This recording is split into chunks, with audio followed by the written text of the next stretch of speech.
While we're getting this set up, my name is Chris Turley. I have my own architectural firm. We do a variety of project types, and we, including work in the special needs arena. It is actually the most gratifying work I do. I really appreciate being able to be here. You'll see in a second why, how working in the special needs arena really helps us fulfill on the mission of our company. So, oh, great. So, and please, I'm going to get my water from my table. As you can probably hear, I have that sultry Lauren Bacall voice. And this will keep me from sounding like Humphrey Bogart by the end of the presentation. So my firm, as I said, we're licensed in multiple states. We work in a variety of different project types. And our firm is really geared towards working with the individuals and creating spaces that expand their lives that they've always wanted. So we have a founding principle. It's from a quote, and this is actually the entire mission of our company, is summed up in one line. And it's by an architect, the late Sam Mockbee. And you know, he summed it up for me. It's like every person, rich or poor, deserves a shelter for the soul.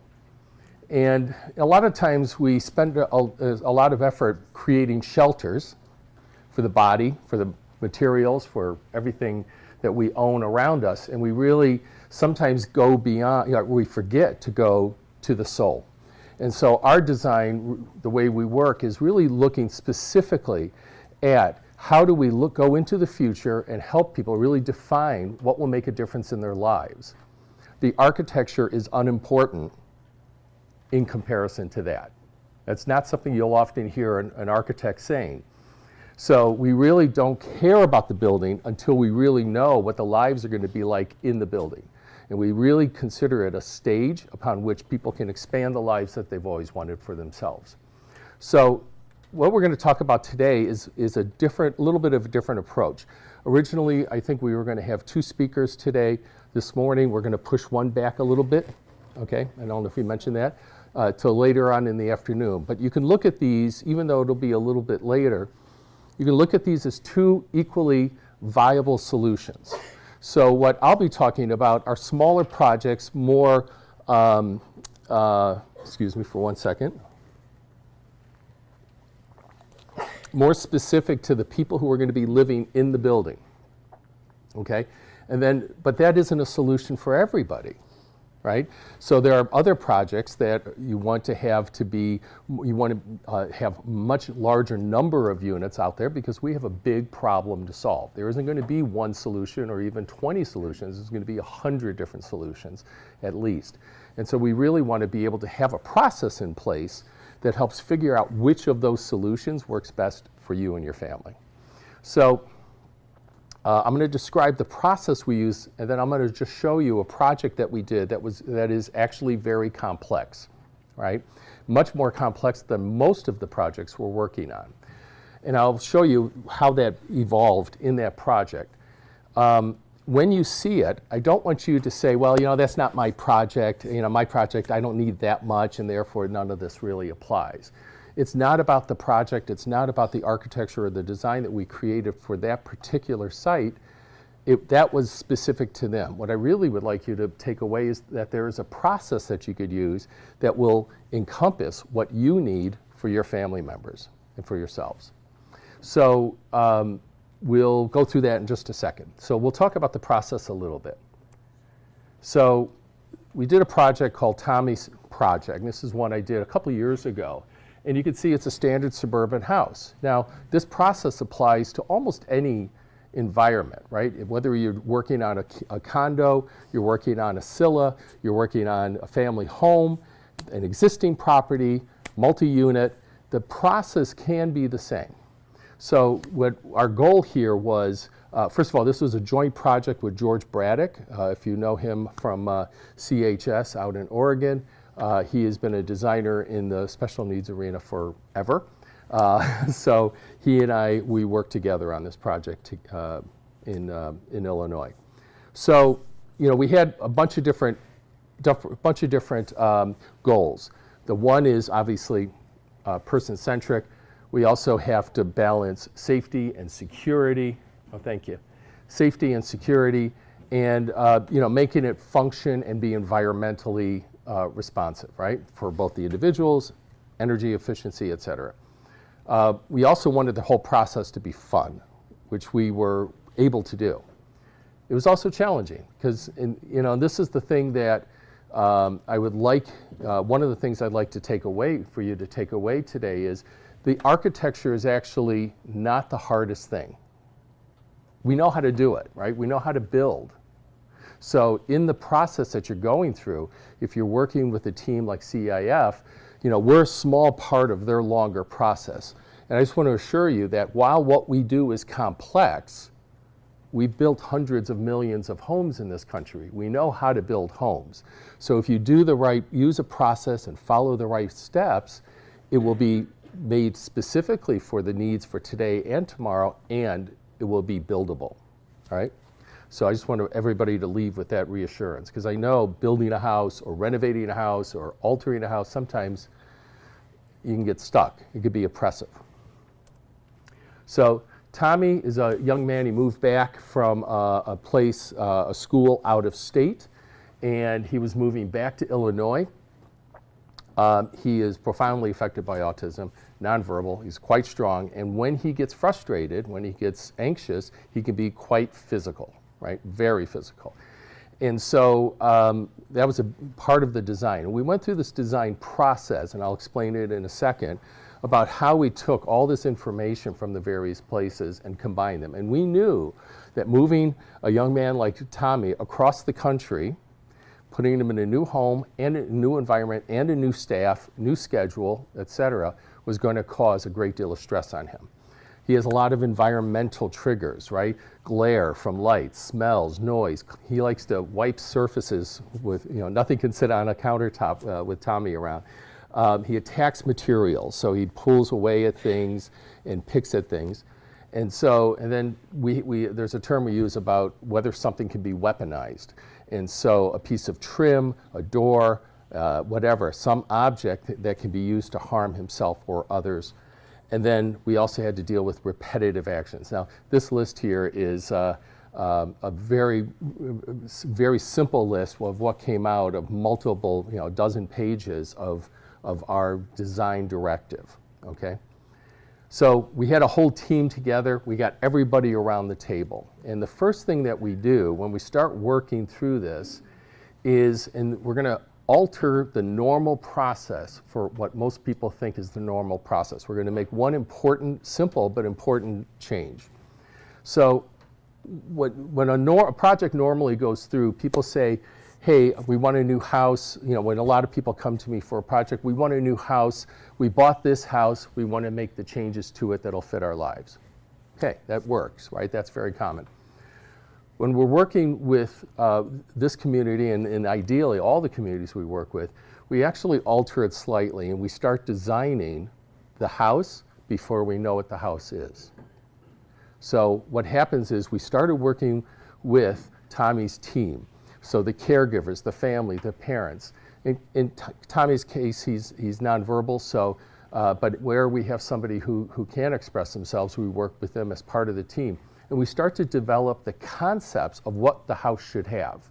So as an example of that, Tommy has a great affinity for water, great affinity. So we created out of that a water feature in the house that was right for Tommy, and I'll show you that in a minute. So when we started looking for properties, we had this sort of generic list of ideas. Some of them were graphic, but some of them were just a list. And we were able to go up to each house and look at it and say, hey, will this accommodate these things that we really want? In other words, we designed from the possibility of the future that he wanted and his family wanted for him, rather than looking at the house and say, well, what can we do? How much can we push into that property and into that house? How close can we get? And so in my world, that is taking a person and forming them into the house rather than making the house support the person and the life they want for themselves.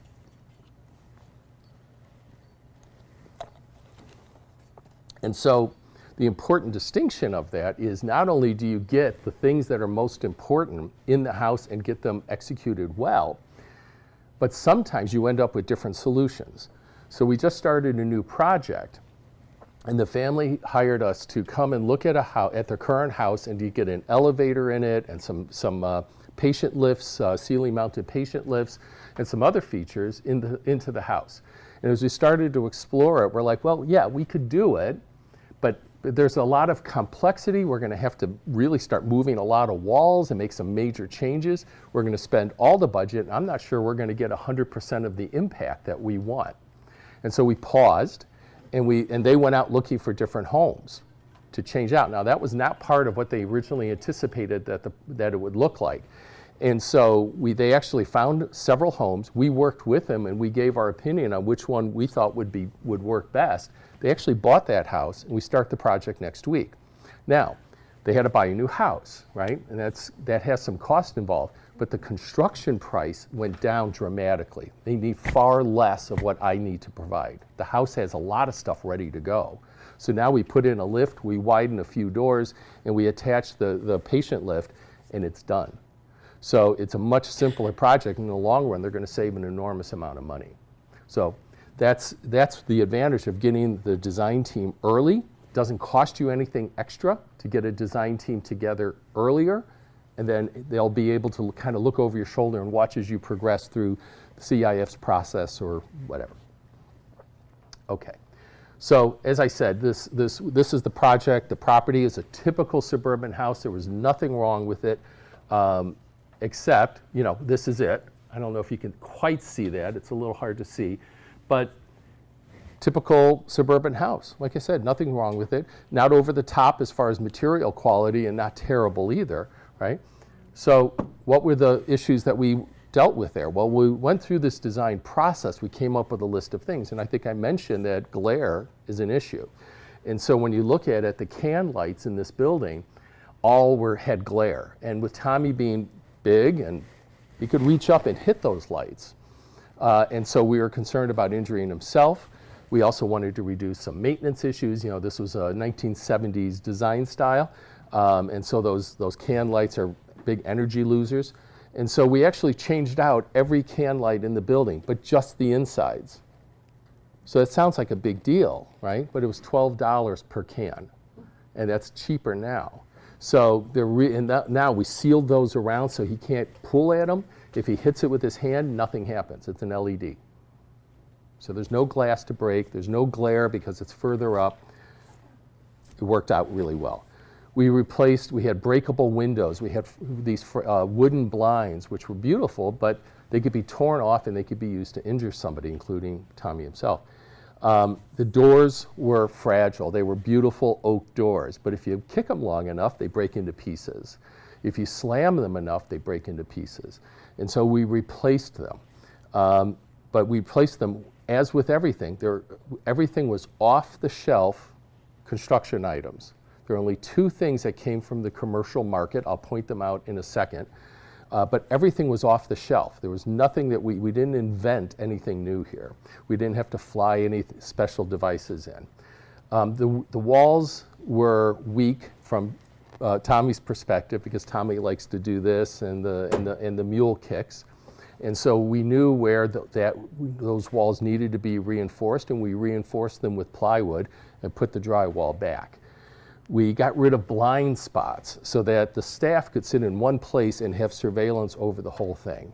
So space planning, really understand how the staff is going to use the space, is very important. It doesn't cost any more to put a 2x4 here than a 2x4 there, but design will dictate, and working with the family, whether the wall should be open or closed or whatever. The cost is the same. It's just you got to be smart about the design. So this is the great reveal of what the house looks like now. I couldn't hear the gasp, but because it looks exactly like a suburban home. And that was our big goal, right? Is to make it look like a home, because if we want people to socialize, people generally don't like to socialize in something that looks very institutional, right?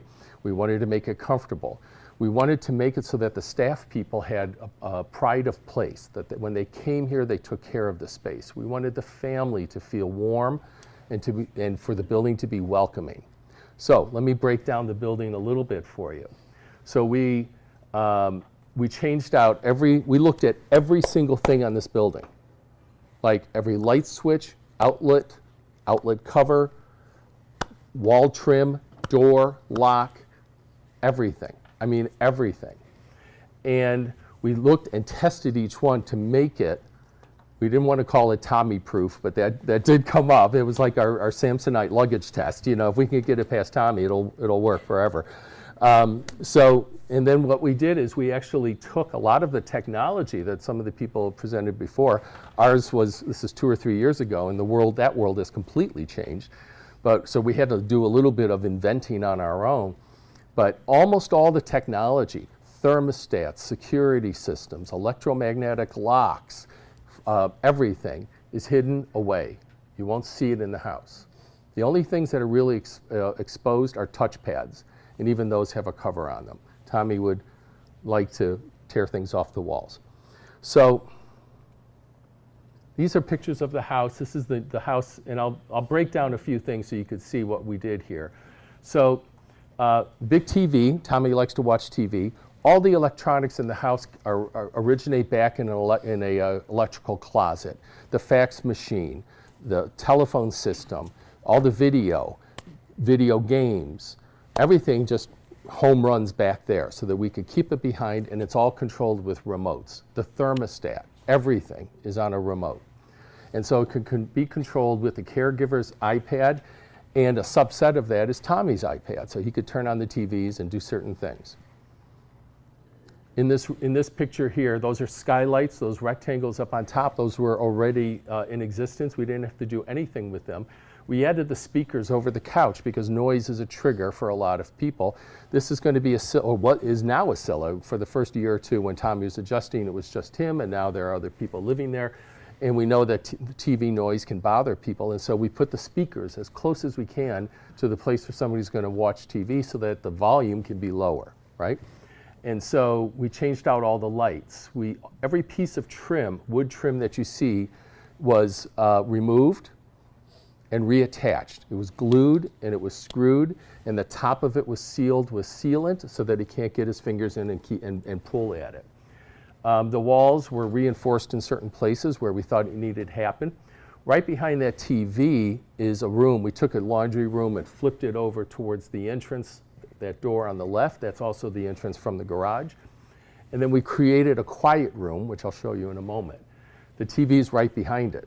So how do you have a quiet room with a TV right there that could be blaring, right? So we had to insulate that wall and build it in a certain way. Again, none of this is rocket science, but it has to be a thoughtful design. The windows are covered with a film. First, we took out all the glass and replaced it with a thicker glass. That was a lot cheaper than replacing the whole window, right? And so the windows actually stayed in. We restricted how far they could open, and we have alarms on them. The walls, I'm not sure if you could see that, between the two windows, there is a pad. It's hard to see because we matched the paint and the fabric pretty closely, and that's a fiberglass pad. And what that does is it absorbs noise, but also if somebody's banging their arm, like Tommy was known to do, it protects Tommy. Also protects the building, but it protects Tommy. So when we design not just from the goal of this big future that we want everybody in the building to have, the resident, the caregivers, the family, and the guests. We look at all of them and to see how we can make it a great space. We also try to reduce maintenance, and also we accept that there's going to be some damage. There's always damage. So how do we figure out how to make that damage as easily repairable as possible, as cost effectively as possible? So we look at every material that we put in. So in this case, there was a wood floor, a solid wood floor that was in place. We kept it because that's pretty durable. And it's in a public space.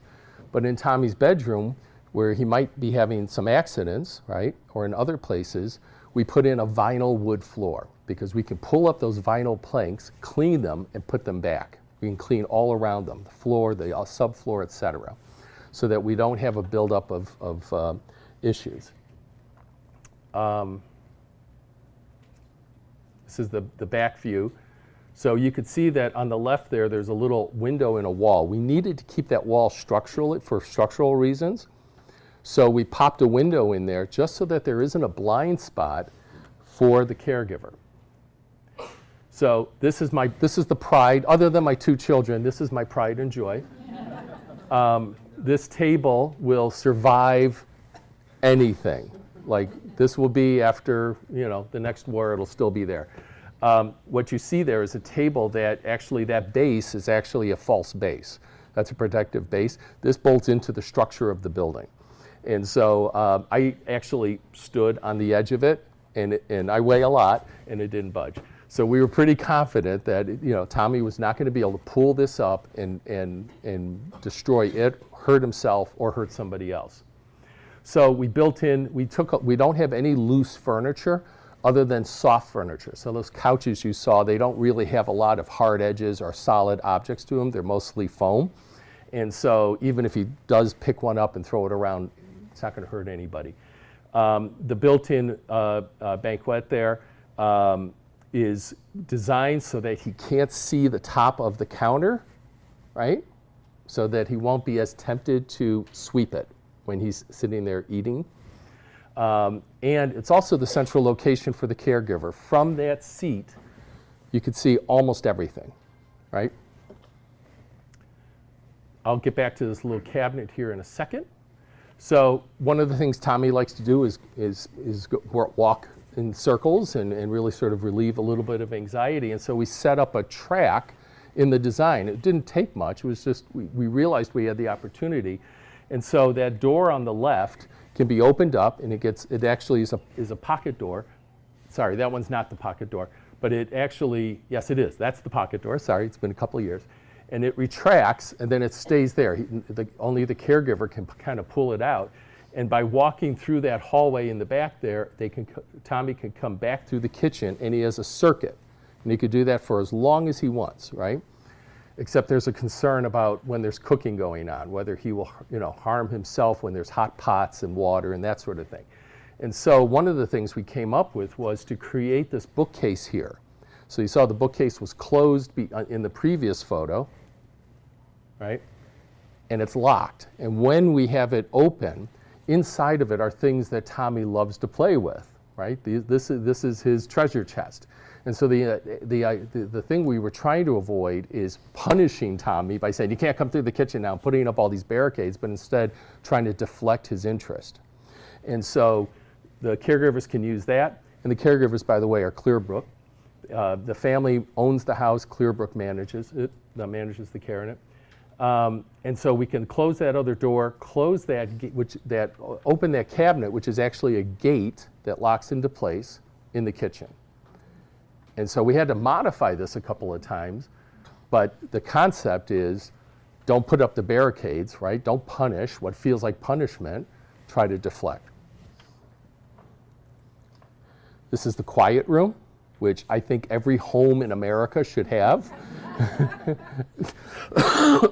Excuse me. This room is the walls are all reinforced. It's insulated so that it stays quiet. And we had, and you can see there are pads, those acoustic pads on the walls and the ceilings, and we put in a couple skylights. And those skylights are venting, so you can open them up and you get some airflow throughout the whole house. They close automatically when it rains. And we were also very concerned about this room. This room took probably more conversations than any other room in the house because, of course, we're worried about this not being a quiet room, but the room for punishment. And so, but we needed some place where he could calm down. And so how do you, and this is one of the things that happens in design, how do you balance code issues that are meant to protect people during fires, right? And protect not just the people who are living in the house, but also firefighters and police. How do you balance that with elopement issues? How do you balance that with somebody who's having a violent episode. And so in this room, the solution we came up with is hidden electromagnetic locks. And so those are made so that the caregiver, if the caregiver feels in danger, they could either go inside or they can get Tommy inside, which is what usually happens. And there's a button. And the lock only works if the caregiver stays there. And what they see is they have a monitor. There's this one place where we do have a camera in this room to keep an eye on him so that they could close the door and they could hold the door shut, right, with an electromagnetic lock. But they can't walk away. They can't leave him in there for hours. They literally have to hold their thumb on the button. So it's a temporary solution. It's not a cell. It's an opportunity for everybody to kind of regroup and calm down. So this was a very challenging space for civil rights issues, for technological issues, for architectural issues. Are the panels on the walls soft? Yeah, if you were to hit it, it has a firmness to it, but you could pound on it and you would not bruise your arm. Yeah. This is Tommy's room. Again, acoustic panels up above, speakers up above. He has his own TV. The TVs are all protected with half-inch glass. The bathroom is beyond. And so we built the sink ourselves. We couldn't find anything on the market that was reasonably priced. So we had a metal frame welded up, which was pretty simple. We got a very inexpensive plastic lav and secured it to it. The lav is, I think, was $75. And we attached it to this metal frame, which cost less than $100, and then wrapped it in wood paneling. So it's rigid and you can only access it from below. The mirror is unbreakable. We put the wall in because we wanted Tommy to have some privacy, but still have a little bit of visual access for a caregiver should there be some needs that are coming up. You can see that the floor has drains. In this room, we have 3 floor drains. Because of the potential for flooding from flushing incidents, so Tommy does like to flush. He loves the sound of the toilet. So this is one of the 2 commercial elements. This toilet is a commercial toilet. And the reason is that it's programmable. And you could put a delay in it. And so Tommy pushes the flush mechanism and nothing happens. And he walks away and 10 minutes later, it flushes. So we kind of take away the fun of listening for the water and watching stuff go down. And just in case, right, we put a lot of floor drains in. This is the shower. When my daughter saw this, she's like, "Dad, that's my shower. Just take it and copy it to our new house." And so Tommy has a great affinity for water. And so to this day, he uses this for 2 or 3 hours. You'll see the buttons, you see the water coming out the side, and right next to it are buttons, 3 on this side, 2 on the other. And so the shower can actually act like a normal shower, the shower head on the back wall, etc. And you could flip a diverter, and it sets up these 4 wall plates, and then the one up above, and he can turn them on and off with these buttons. This is the second commercial piece, right? That's it. Everything else, this is a special piece. Everything else is off-the-shelf items. And we also took a hose, which we had to secure for a while until he was used to it. But you can actually take lawn toys, like sprinklers, connect them into that hose, and he could have fun in there, right? We can have any lawn toy you want in the shower with him. The room is completely waterproof except for the door. Again, 3 floor drains. But the idea is that we sort of set this up so that he could have his best moments in there, and we made it big enough. It looks very narrow here, but it's actually, there are no doors on it. There's a serpentine access to it. And so you could have multiple people in this shower. So if this is Tommy's best moment, why wouldn't the family want to be there with him, right? So it's big enough for the family. And by the way, the caregivers have a master valve. They could shut it off if he wants to be in there for too long. We also set this up, and there's just a lot of details. There's hundreds of details that went into this project. one of the details we set up is a heated floor, because you want these rooms to be not only comfortable, but more importantly, we want to dry them out so that they don't get mildewy. So we have to kind of work through all those different protocols that we came up with at the very beginning, and then they show up here. Okay? I think that's it. So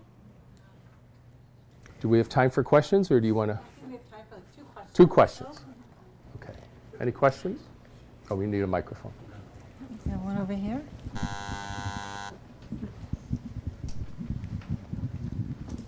Just curious how much it costs to buy the house. Whoa. And how much it costs for all those altercations to it, So approximately. yeah, so the house was bought in the far north suburbs. It's near town center, so as you guys know, real estate, everything, location is everything. So this was actually near a town center. It was not a $500,000 or $600,000 house. So it was a modestly priced house. It was not over the top. In fact, the projects I really like are when we find houses that have not been remodeled or touched in decades, right? Because then I can make the changes that we need for you rather than trying to fix what somebody else thought was nice. So, and then the cost of the alteration, I'm only hesitant because it's somebody's project, and some people in the room here know the family. So let me just say that I have done kitchen remodelings that are more expensive than this. All right? So this was not a $500,000 upgrade. It wasn't like that at all. Could you express it as a proportion of the cost of the initial cost of the property? Yeah. So I would say it was probably a 25% value, somewhere in that range. Maybe a little bit more. Thank you so much. Thank you, guys. Appreciate it.